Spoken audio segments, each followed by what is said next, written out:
क्या आप सोच सकते हो कि किसी की जान सिर्फ और सिर्फ एक सिरप पीने से जा सकती है?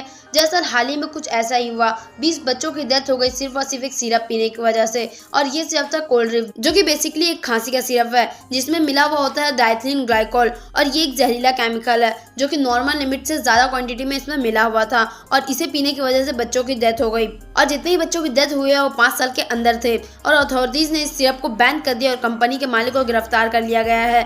और पेरेंट्स को ध्यान रखना चाहिए कि बच्चों को कोई भी ड्रग का ओवरलोड ना दे और बिना किसी सलाह के कोई भी सिरप कभी भी ना दे।